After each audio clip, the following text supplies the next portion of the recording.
Echoes of the Eastern Front. Part 1. The Frozen Trail. They were never meant to be remembered. That's what the report suggested.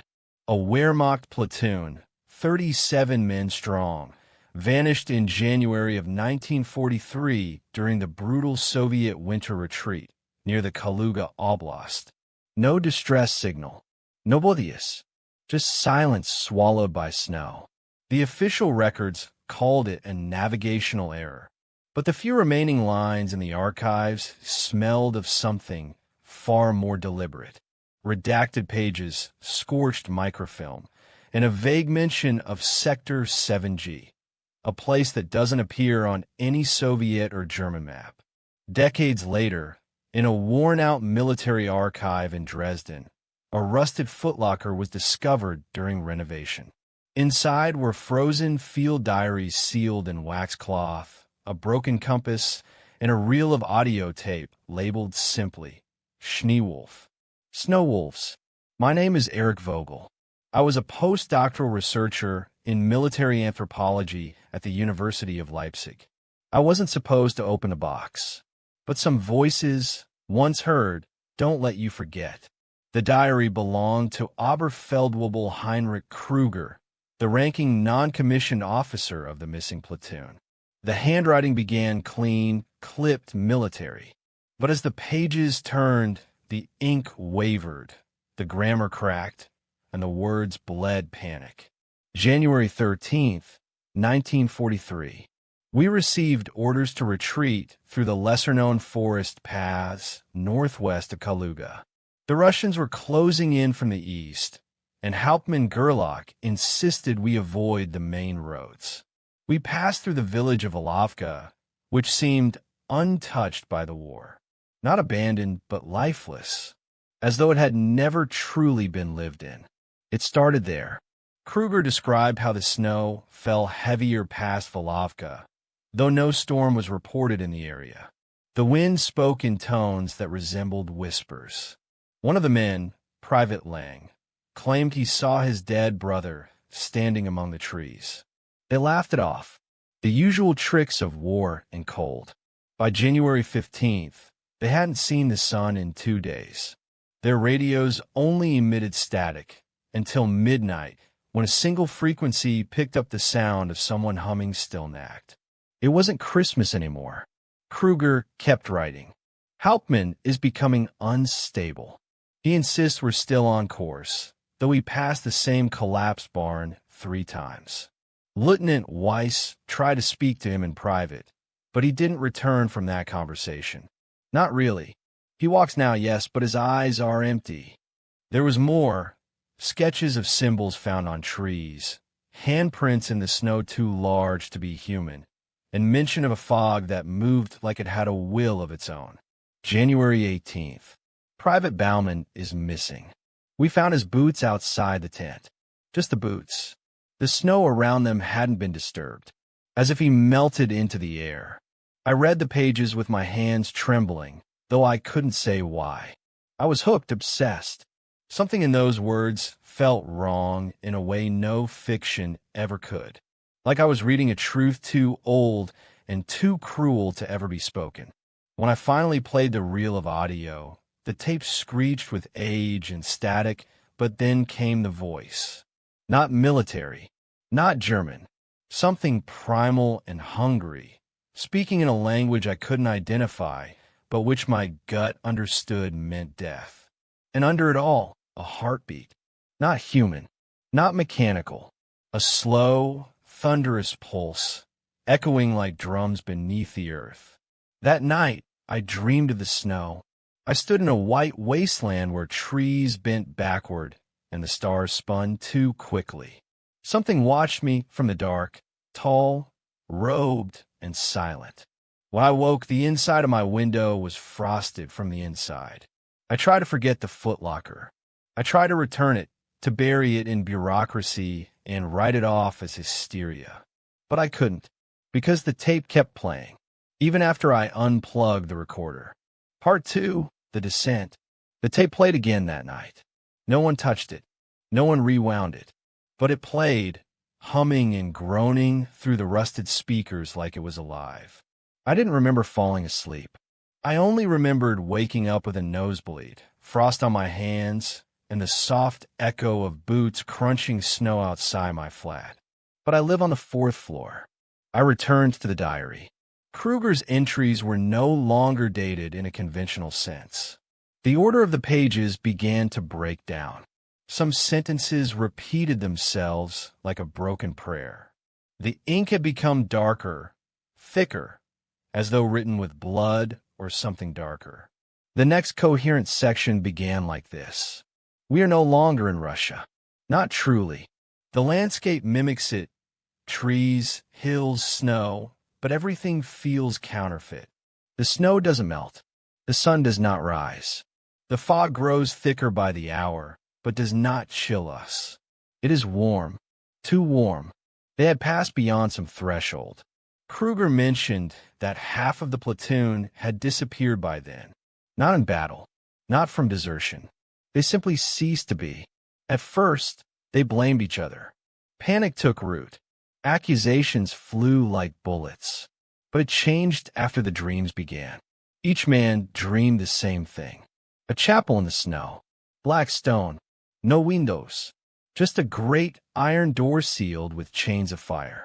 They would wake screaming, bleeding from the eyes, hands twitching like puppets. The last known coordinates Kruger logged were somewhere near Lake Seliger, though his sketches suggested something far more impossible. A region of geography that didn't make logical sense. Valleys that circled inward. Mountains that blinked. He described a cave entrance beneath a frozen waterfall. The rocks above were carved with ancient glyphs.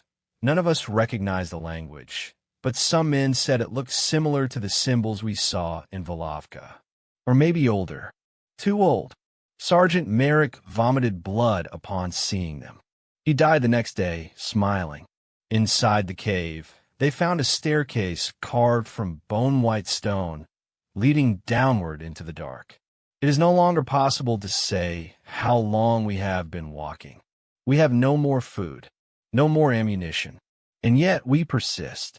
The walls whisper our names, not in German, not in Russian, in our own voices. Kruger mentioned seeing things that could not be real. Columns of light where gravity bent sideways, the silhouettes of women sobbing in corners with no mouths, and a mirror that did not reflect their bodies, but something else. Hauptmann Gerlach finally broke. He walked into the mirror and did not return. It did not shatter. It absorbed him. The surface rippled like water and then turned black. No one moved. We all heard his voice scream for help from inside the stone. After that, the entries turned ritualistic. Kruger stopped referring to himself as I. Instead, he called himself the witness. The witness must endure. The witness must see the great unveiling. We are chosen. We are offered. We are consumed. At this point, I paused. I needed air. I left the flat. The sky above Leipzig was cloudless, but I saw snowflakes falling. Just a few, lazy and slow. When I looked closer, I saw they were not snow. They were ash. Back in the flat, the diary was gone. The tape still spun. A new voice played, slurred, choked with phlegm, but familiar. It was my voice, but I had never said those words before. We crossed the gate. We drank from the root. We were their faces now. I turned off the machine. It kept playing. I unplugged it from the wall. It kept playing. In panic, I struck it with a hammer until it splintered into twisted metal and cracked reels. Only then did the voice stop. That night, I received an email from an old contact, Professor Andrei Markov, based in Novosibirsk, a linguist and former Cold War codebreaker. I had sent him a scan of one of the symbols Kruger had drawn on a tree near Volovka. His reply was chillingly brief. Don't study this. Don't speak it. Don't read it aloud. This is not a language. It is a command. The next attachment was a photograph. A team of Soviet soldiers standing in front of a chapel, half sunk into the permafrost. Black stone. No windows. An iron door. Caption: Kaluga Oblast. Captured photo, 1947. Site was detonated by Spetsnaz. No survivors from the recon team. And below that, Kudnyim, Chorne Kapella, the Black Chapel. The Soviets had known. The Americans, too. A declassified CIA document from 1958 I found through old FOIA requests referenced a similar structure near the Arctic Circle. It was sealed. Nuclear charges were authorized but never deployed. Why? Because something inside wanted to be freed. I returned to the diary. A final page had reappeared, wedged beneath my desk lamp. No ink, just burned words scorched into the paper. We became one. No more snow. Only ash. Only the chapel. The chapel. The chapel. And then nothing but a black handprint. I tried to burn it. The flame would not catch. I tried to shred it. The paper screamed. I haven't slept in 3 nights. The shadows move now. They don't belong to me. I hear them whispering. They want me to finish the story. Part 3, Revelation. You don't realize the truth all at once. It comes in layers, like frost forming on glass, slowly obscuring the world until all that's left is a distorted reflection. After the final diary page appeared, I tried to walk away. Leave the flat. Leave Leipzig. Burn everything and vanish. But something was wrong with the air beyond my front door. The corridor was longer than it used to be. Shadows stretched the wrong way. I heard wet breathing from the floorboards. I stayed inside. I began to see them in the mirror, flickers behind me, wearing uniforms from a war they shouldn't remember. Their faces were pale and hollow, but their eyes glowed red like dying stars. That's when I knew it wasn't just a haunting. This was a calling. I went back to the recordings, played every tape again, even the broken ones. I started to hear patterns. Not just voices, not just screams. There was a code hidden beneath the static, something mathematical. Ancient, like a ritual, but woven into frequency. And I understood, not with logic but instinct. This wasn't about Kruger. It wasn't about the platoon. This wasn't even about the war. It was about the chapel. A gate, a wound in the earth, a scar left behind when something greater had broken through. Long before we measured history. The Germans didn't build it. The Soviets didn't find it. It was always there. The diary wasn't a record. It was a map, not of geography, but of descent, a spiritual descent, a peeling back of layers between our world and something that waits beneath, something we were never meant to look upon. The next entry in the journal was no longer Kruger's voice. It was something else. The witness has come far. The flesh is soft, but the eyes are open. We remember the salt of your tears. We were your flags and drank your blood. We are memory without mercy. Come Krose. You're almost home. I began dreaming in Russian, though I don't speak the language. Waking to scribbled notes on the walls that I hadn't written. Symbols. Circles. An eye inside a triangle, inverted and bleeding. I made contact with a former GRU analyst, codenamed Ilya. I sent him scans of the markings and a description of the tapes. He agreed to meet, but only in person. He warned me, once you know the chapel, it knows you. There's no going back. I met him in a bar outside Krakow. He was already drunk, chain-smoking, hands shaking. He didn't look me in the eye. You found Kruger's account. I nodded. Then you know. It doesn't end. The war was a distraction. We thought we were fighting each other, but they were beneath us the whole time. Feeding. Feeding on what? I asked. On belief. On pain. On history. They don't care who wins. They care who remembers. He handed me a folder. Photos, all blurred like the camera had shaken. Aerial shots of craters, ancient symbols, and in one frame, barely visible, a structure of stone, rising through snow and fog like a tooth in rotten gums. We tried to nuke the site in '63, Ilya said. Didn't work. The bombs vanished. Literally. One moment we had a convoy. The next, dust and whispers. What is it? He downed another shot and lit another cigarette. A prison. A temple. Maybe both. But what matters is it listens. Every time we speak of it, every time we share the memory, it grows. Language is the key. Memory is the lock. And we're the ones turning it. That was the last I ever saw of Ilya. 3 days later, his apartment exploded. The news called it a gas leak. I knew better. Back in Leipzig, I began to hear them more clearly. Voices in the pipes. Laughter in the vents. They weren't speaking German anymore. Not Russian. Not any language known to man. But I understood. The diary was rewriting itself now. Pages I hadn't seen. Words I'd never read. But they felt familiar. Like I had written them. Like I would write them. To descend is not to fall. It is to rise inward. To remember what you were before the flesh. Before the sky. Before the lie of time. Then, one night, I woke with frost on my lungs. I was no longer in my flat. I stood in a forest of bone and ash.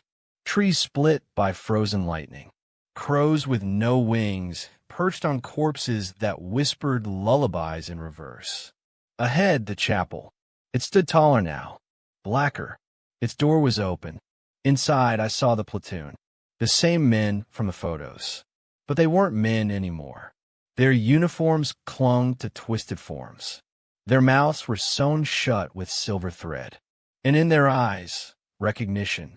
One of them stepped forward. It was Kruger. He held out the diary. But it was made of skin now. And I understood the final truth. This wasn't a haunting. This was a summoning. The war had ended. But the real battle was for the soul of memory. For the echoes that never stopped screaming beneath the snow. And I had become the next witness. Part 4, the unraveling. You don't come back from a place like that. You just carry it with you. I remember waking up on my kitchen floor, the windows frosted over from the inside. My fingernails were cracked and black. My ears bled faintly, like they'd been listening to something no human was meant to hear. The diary was gone.